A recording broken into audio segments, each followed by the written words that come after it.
नमस्कार दोस्तों, welcome to SG edu centre daily current affair. SG edu centre daily current affair में आप सबका स्वागत है। फ्रेंड्स, आज है 11th में और 11th में के जितने भी इंपॉर्टेंट करंट अफेयर बन सकते हैं उसको हम लोग एमसीक्यू के थ्रू देखने का प्रयास करेंगे। आइए शुरू करते हैं। आज का पहला हेडिंग्स है कि भुवन रिभु को वर्ल्ड ज्यूरिस्ट एसोसिएशन द्वारा मेडल ऑफ ऑनर से सम्मानित किया गया। सेकंड है, उत्तर प्रदेश में शुरू हुई मुख्यमंत्री सुपोषण योजना। थर्ड है कि अरुणाचल प्रदेश पहली बार 2025 एसएएफएफ अंडर 19 चैंपियनशिप की मेजबानी कर रहा है। फोर्थ है, हरियाणा सरकार ने शुरू की पंडित लक्ष्मीचंद कलाकार सामाजिक सम्मान योजना। फिफ्थ है कि दिल्ली सरकार ने वायु प्रदूषण को कम करने के लिए आईआईटी कानपुर के साथ मिलकर क्लाउडिंग सीडिंग की घोषणा की है। सिक्स्थ है कि भारत को मई 2025 में रूस निर्मित दूसरा अत्याधुनिक स्टील्थ फ्रिगेट आईएनएस तमला मिलेगा। सेवेंथ है, उत्तराखंड को शहरी विकास के लिए ईआईबी से 1910 करोड़ की फंडिंग मिली।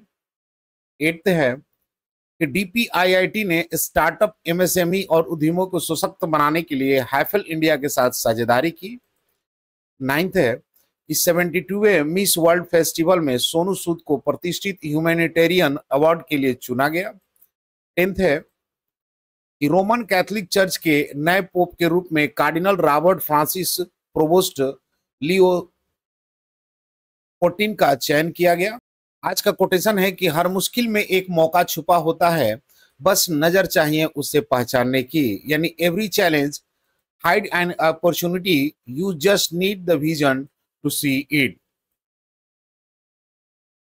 फ्रेंड्स, हम लोग 10th में के जितने भी इंपॉर्टेंट करंट अफेयर देखे थे उसको शॉर्टली में रिवाइज कर लेते हैं कि हाल ही में भारत सरकार ने 3 वर्षों की वार्ता के बाद किसके साथ मुक्त व्यापार समझौता यानी फ्री ट्रेड एग्रीमेंट पर हस्ताक्षर किए? तो यूनाइटेड किंगडम के साथ। किस राज्य ने महिलाओं के सशक्तिकरण के लिए आदि शक्ति अभियान शुरू किया है? तो महाराष्ट्र। हाल ही में किस वायु रक्षा प्रणाली को सुदर्शन चक्र कहा गया है? तो S-400 को। आईएनएस किल्टन हाल ही में अंतर्राष्ट्रीय समुद्री रक्षा प्रदर्शनी 2025 में भाग लेने के लिए कहां पहुंचा है? तो सिंगापुर। हाल ही में वर्ल्ड बैंक लैंड सम्मेलन कहां आयोजित किया गया? तो वाशिंगटन डीसी। सीबीआई निदेशक का कार्यकाल 1 वर्ष के लिए बढ़ाया गया है, उनका नाम क्या है? प्रवीण सूद। किस राज्य ने हाल ही में ज्योति योजना शुरू किया है? तो केरला। हाल ही में रंगचेरा गांव किस राज्य का पहला हरित गांव बन गया है जहां सौर ऊर्जा और सुरक्षित जल की सुविधा है? तो त्रिपुरा। किस राज्य या केंद्र शासित प्रदेश ने हाल ही में 12वां वैश्विक अंतरिक्ष अन्वेषण सम्मेलन 2025 का उद्घाटन किया है? तो न्यू दिल्ली। बाजार पूंजीकरण के अनुसार 2025 में सबसे मूल्यवान क्रिप्टो करेंसी कौन सी बन गई है? तो बिटकॉइन। फ्रेंड्स, आज का पहला क्वेश्चन है कि किस भारतीय वकील को वर्ल्ड ज्यूरिस्ट एसोसिएशन द्वारा मेडल ऑफ ऑनर से सम्मानित किया गया है? यानी who has become the first Indian lawyer to be conferred with the medals of honors by the World Jurist Association? Option A Prashant Bhushan, option B Karan Thapar, option C Arvind Tatar और option D भुवन रिभु। तो इसका सही उत्तर फ्रेंड्स कि भुवन रिभु को वर्ल्ड ज्यूरिस्ट एसोसिएशन द्वारा medal of honour से सम्मानित किया गया है। फ्रेंड्स, देख लेते हैं इसके कुछ एडिशनल इंफॉर्मेशन को कि वर्ल्ड ज्यूरिस्ट एसोसिएशन द्वारा मेडल ऑफ ऑनर से सम्मानित होने वाले पहले भारतीय वकील भुवन रिभु हैं। उन्होंने यह सम्मान 4 से 6 मई 2025 को डोमिनिकन रिपब्लिक में आयोजित वर्ल्ड लॉ कांग्रेस में दिया गया है। भुवन रिभु ने 2 दशक से अधिक समय तक बाल अधिकार की रक्षा, बाल विवाह, तस्करी, बाल श्रम और बाल यौन शोषण के खिलाफ कानूनी लड़ाई लड़ी है। उनके प्रयासों के कारण भारत में बाल संरक्षण कानूनों में ऐतिहासिक बदलाव हुए, जैसे सुप्रीम कोर्ट द्वारा बाल तस्करी की परिभाषा तय करना, गुमशुदा बच्चों के लिए अनिवार्य एफआईआर और खतरनाक कार्य में बाल श्रम पर प्रतिबंध जैसे मुद्दे शामिल हैं। नेक्स्ट क्वेश्चन है कि किस राज्य ने मुख्यमंत्री सुपोषण योजना शुरू की है? यानी which state has launch chief minister Suposhan Yojana? Option A Uttar Pradesh, option B Madhya Pradesh, option C Orissa और ऑप्शन डी तेलंगाना। तो इसका सही आंसर फ्रेंड्स कि उत्तर प्रदेश सरकार ने मुख्यमंत्री सुपोषण योजना शुरू किया है। देख लेते हैं इसके कुछ एडिशनल इंफॉर्मेशन को कि मुख्यमंत्री सुपोषण योजना उत्तर प्रदेश सरकार द्वारा शुरू की गई है। इस योजना का मुख्य उद्देश्य कि 3 से 6 वर्ष के आंगनवाड़ी केंद्रों में पंजीकृत बच्चों को पौष्टिक सुबह का भोजन जैसे दूध, फल, पोषण आदि आहार उपलब्ध कराना। योजना गरीब परिवारों, आकांक्षात्मक जिलों और विकास खंडों को भी कवर करती है, विशेष रूप से doctor B R. Ambedkar zero poverty mission के अंतर्गत चिन्हित परिवारों को।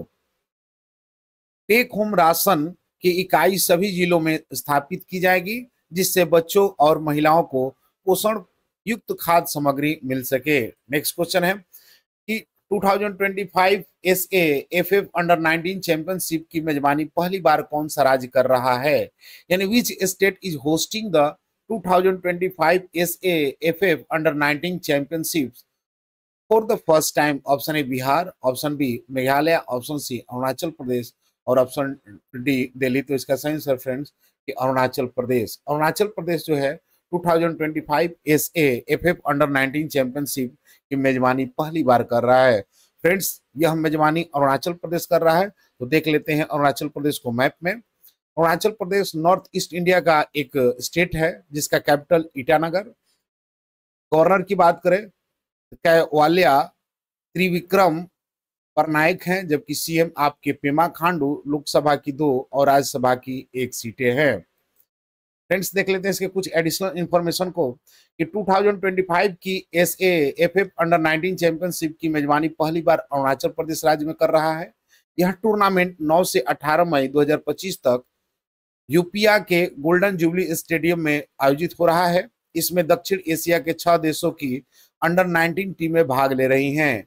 यह अरुणाचल प्रदेश में आयोजित होने वाला पहला अंतर्राष्ट्रीय फुटबॉल टूर्नामेंट है जिससे राज्य के खेल इंफ्रास्ट्रक्चर और फुटबॉल संस्कृति को बढ़ावा मिलेगी। नेक्स्ट क्वेश्चन है कि किस राज्य सरकार ने पंडित लक्ष्मीचंद कलाकार सामाजिक सम्मान योजना शुरू की है, and which state government has launch the Pandit Laxmichand Kalakar social honour scheme. Option A Rajasthan, option B Uttar Pradesh, option C Haryana और ऑप्शन डी मध्य प्रदेश। तो इसका सही आंसर है फ्रेंड्स की हरियाणा ने पंडित लक्ष्मीचंद कलाकार सामाजिक सम्मान योजना शुरू की है। देख लेते हैं इसके कुछ एडिशनल इंफॉर्मेशन को कि पंडित लक्ष्मीचंद कलाकार सामाजिक सम्मान योजना हरियाणा सरकार द्वारा शुरू की गई है। इस योजना का उद्देश्य वरिष्ठ कलाकारों जिनका उम्र 60 वर्ष या उससे अधिक है को आर्थिक सहायता और सामाजिक सम्मान देना है, जिन्होंने कम से कम 20 वर्ष तक गायन, नृत्य, नाटक, चित्रकला या अन्य दृश्य कलाकारों में योगदान दिया है। फ्रेंड्स पात्र कलाकारों को सालाना आय के आधार पर 10,000 से लेकर 7,000 प्रति माह मानदेय दिया जाएगा। जिनकी वार्षिक आय 1.8 लाख तक है उन्हें 10,000 प्रति माह, जिनकी उम्र 1,80,000 है से 3 लाख के बीच में है उन्हें 7,000 प्रति माह दी जाएगी। नेक्स्ट क्वेश्चन है कि हाल ही में दिल्ली सरकार ने वायु प्रदूषण कम करने के लिए क्लाउड सीडिंग की घोषणा की है, किसके सहयोग से की है, यानी recently the Delhi government has announced cloud seeding to reduce air pollution in collaborations with whom? Option A IIT Madras, option B IIT Bombay और ऑप्शन सी आईआईटी दिल्ली और ऑप्शन डी आईआईटी कानपुर। तो इसका सही आंसर फ्रेंड्स कि आईआईटी कानपुर के साथ मिलकर दिल्ली सरकार ने वायु प्रदूषण कम करने के लिए क्लाउडिंग सीडिंग की घोषणा की है। फ्रेंड्स यहाँ वर्ड है क्लाउड सीडिंग, तो देख लेते हैं क्लाउड सीडिंग से रिलेटेड कुछ इंपॉर्टेंट पॉइंट को कि क्लाउड सीडिंग क्या है। तो क्लाउड सीडिंग एक मौसम संशोधन तकनीक है जिसमें कृत्रिम रूप से बादलों में कुछ रसायन मिलाकर बारिश या बर्फबारी को बढ़ावा दिया जाता है। फ्रेंड्स इसका उद्देश्य है कि सूखा प्रभावित क्षेत्रों में बारिश को बढ़ाना, खेतों के लिए ओले की क्षय को कम करना, हवाई अड्डे पर कोहरे को कम करना, पहाड़ी क्षेत्र में बर्फबारी को बढ़ाना जिससे जल आपूर्ति बना रहे। इसमें जो मुख्य रसायन डाला जाता है वो आपका है silver iodide, potassium iodide, dry ice या साधारण नमक जैसे रसायन इसके अंदर डाला जाता है क्लाउडिंग सीडिंग के लिए। क्लाउडिंग सीडिंग कैसे की जाती है? तो इसमें फ्रेंड्स हवाई जहाज द्वारा जमीन या आधारित जनरेटर से रॉकेट या मिसाइल के जरिए उसके अंदर ट्रांसप्लेंटिंग की जाती है। किन किन देशों में उपयोग होता है? तो फिलहाल आपके अमेरिका, चीन, संयुक्त अरब इमारात, भारत और ऑस्ट्रेलिया जैसे देशों में इसका उपयोग हो रहा है। प्रभावशीलता की बात करें तो यह तकनीक तभी सफल होती है जब बादल में पहले से ही पर्याप्त नमी हो, परिणाम हमेशा सुनिश्चित नहीं होते हैं। पर्यावरण और स्वास्थ्य संबंधी भी इसकी कुछ चिंताएं हैं। तो सिल्वर आयोडाइड के उपयोग से कुछ पर्यावरणीय चिंताएं हैं, लेकिन वर्तमान उपयोग स्तर पर यह सीमित मानी जाती है।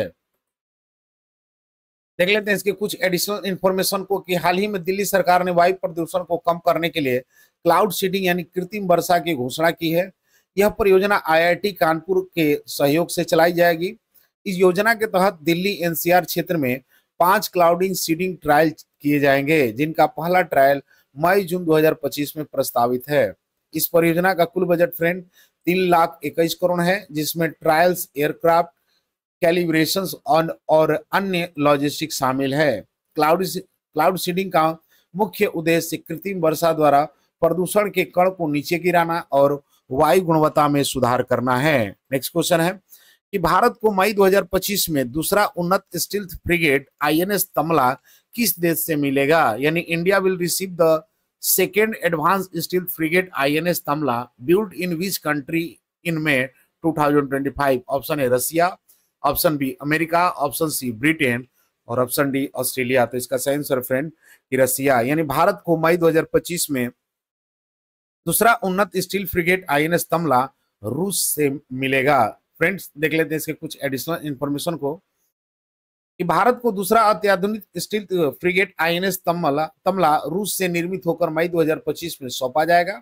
यह युद्धपोत रूस के अंदर शिपयार्ड में बनाया गया है और ब्रह्मोस मिसाइल से लैस है। आईएनएस तमला 4 तलवार क्लास स्टील फ्रिगेट से दूसरा है, जिनमें से 2 रूस और 2 भारत में बन रहे हैं। पहला फ्रिगेट आईएनएस तुसिल पहले ही भारतीय नौसेना में शामिल हो चुका है।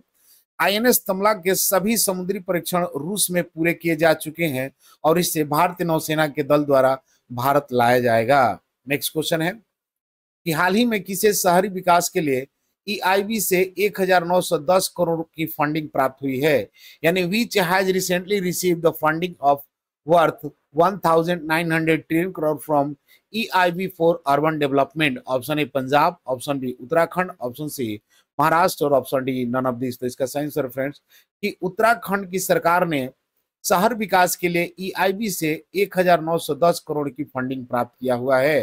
देख लेते हैं इसके कुछ एडिशनल इंफॉर्मेशन को कि हाल ही में उत्तराखंड के यूरोपियन इन्वेस्टमेंट बैंक ईआईबी से शहरी विकास के लिए 1910 करोड़ की फंडिंग मिली है। यह funding Uttarakhand urban sector development agency के तहत पिथौरागढ़, सितारगंज, रुद्रपुर और काशीपुर जैसे शहरों में शहरी बुनियादी ढांचे के विकास के लिए प्राप्त हुई हैं। परियोजना में मुख्य रूप से पीने के पानी, सीवरेज सिस्टम को मजबूत करना, स्वच्छता और शहरी जीवन स्तर को सुधारना शामिल है। ईआईबी ने विस्तृत परियोजना रिपोर्ट डीपीआर की समीक्षा के बाद इस फंडिंग को औपचारिक मंजूरी दी है। फ्रेंड्स परियोजना के दस्तावेज जून 2025 में हस्ताक्षरित किए जाएंगे और इसके बाद टेंडरिंग प्रक्रिया शुरू हो जाएगी। नेक्स्ट क्वेश्चन है कि डीपीआईआईटी ने हाल ही में स्टार्टअप्स, एमएसएमई और उद्यमियों को सशक्त बनाने के लिए किसके साथ साझेदारी की है, यानी with whom the DPIIT recently partners to empower status MSME and entrepreneurs। Option A Adani group, option B Reliance group, option C Hafele India और option D none of this. तो इसका सही आंसर फ्रेंड्स की हाफेल इंडिया के साथ डीपीआईआईटी ने हाल ही में startups, MSME और उद्यमियों को सशक्त बनाने के लिए ये साझेदारी की है। देख लेते हैं इसके कुछ एडिशनल इंफॉर्मेशन को कि हाल ही में डीपीआईआईटी उद्योग और अंतरिक्ष व्यापार संवर्धन विभाग यानी department of the promotions and industries and internal trade ने स्टार्टअप्स, एमएसएमई और उद्यमियों को सशक्त बनाने के लिए हाफेल इंडिया के साथ समझौता किया है। फ्रेंड्स यह साझेदारी 7 मई 2025 को नई दिल्ली में एक समझौता ज्ञापन यानी आपका मेमोरेंडम ऑफ अंडरस्टैंडिंग के माध्यम से औपचारिक रूप से स्थापित हुई है। हाफेल इंडिया इस सहयोग के तहत भारतीय स्टार्टअप और एमएसएमई को निवेश, मेंटरशिप, तकनीक सहयोग और वैश्विक बाजार तक पहुंच उपलब्ध कराएगा। डीपीआईआईटी अपने स्टार्टअप इंडिया कार्यक्रम के माध्यम से उद्यमियों को इकोसिस्टम, नेटवर्किंग और विभिन्न कार्यक्रमों में भागीदारी के अवसर प्रदान करेंगे। नेक्स्ट क्वेश्चन है कि 72वें मिस वर्ल्ड महोत्सव में प्रतिष्ठित ह्यूमैनिटेरियंस अवार्ड के लिए किसे चुना गया है, यानी who has been selected for the prestigious humanitarians award at the 72 miss world festival? Option A Madhusudan Sai, option B Sonu Sood, option C Payal Kapadia और ऑप्शन डी राजेश उन्नी। तो इसका सही आंसर फ्रेंड्स कि सोनू सूद को 72वें मिस वर्ल्ड महोत्सव में प्रतिष्ठित ह्यूमैनिटेरियन अवार्ड के लिए चुना गया है। देख लेते हैं इसके कुछ एडिशनल इंफॉर्मेशन को कि 72वें मिस वर्ल्ड फेस्टिवल में प्रतिष्ठित ह्यूमैनिटेरियंस अवार्ड के लिए सोनू सूद को चुना गया है। यह सम्मान उन्हें कोविड-19 महामारी के दौरान उनके असाधारण राहत कार्य और समाज सेवा के लिए दिया जा रहा है। सोनू सूद ने लॉकडाउन के समय में प्रवासी मजदूरों, छात्रों और जरूरतमंद को घर पहुंचाने, चिकित्सा सहायता, मुफ्त शिक्षा और रोजगार प्रशिक्षण जैसी कई पहले की हैं। अवार्ड समारोह 31 मई 2025 को हैदराबाद के हाईटेक्स एरिना में आयोजित किया जाएगा। मिस वर्ल्ड ऑर्गेनाइजेशन के चेयरपर्सन जूलिया मार्ले ने सोनू सूद को मानवता और सेवा भावना की सराहना की है। नेक्स्ट क्वेश्चन है और आज का अंतिम क्वेश्चन है कि मई 2025 में रोमन कैथोलिक चर्च के नए पोप कौन बनेंगे? यानी who will become the new pope of the Roman Catholic Church in May 2025?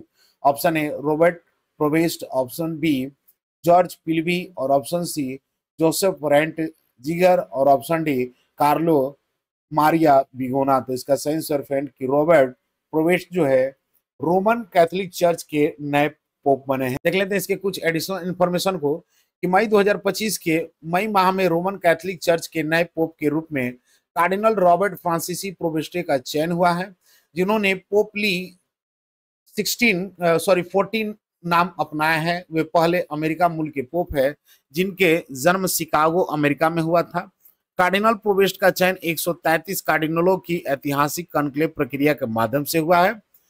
उनका चयन पोप फ्रांसीसी के निधन के बाद हुआ है और उन्होंने 8 मई 2025 को सेंट पीटर्स बेसिलिका की बालकनी से हैबिमस पैम्प की घोषणा के साथ पदभार ग्रहण किया है। फ्रेंड्स, पोप लियो 14 ने अपने पहले संशोधन में चर्च की एकता, करुणा, समावेशिता के दिशा में आगे बढ़ने के लिए संकल्प लिया है। फ्रेंड्स, इनका संबंध अमेरिका से है, तो देख लेते हैं अमेरिका को मैप में। अमेरिका का capital Washington DC, president Donald Trump और करेंसी आपका डॉलर है। फ्रेंड्स, लास्ट वीडियो क्वेश्चन था कि बाजार पूंजीकरण के अनुसार 2025 में सबसे मूल्यवान क्रिप्टो करेंसी कौन सा बना है? तो इसका सही आंसर था ऑप्शन बी यानी बिटकॉइन। आज का क्वेश्चन है कि मई 2025 में रोमन कैथोलिक चर्च के नए पोप कौन बनेंगे? Option A Robert Prevost, option B George पिलबी, ऑप्शन सी जोसेफ रेंटिगर और option D Carlo Maria Vigano. Friends, इसका आंसर कमेंट बॉक्स में जरूर दें। मिलते हैं अगले वीडियो में, तब तक के लिए जय हिंद।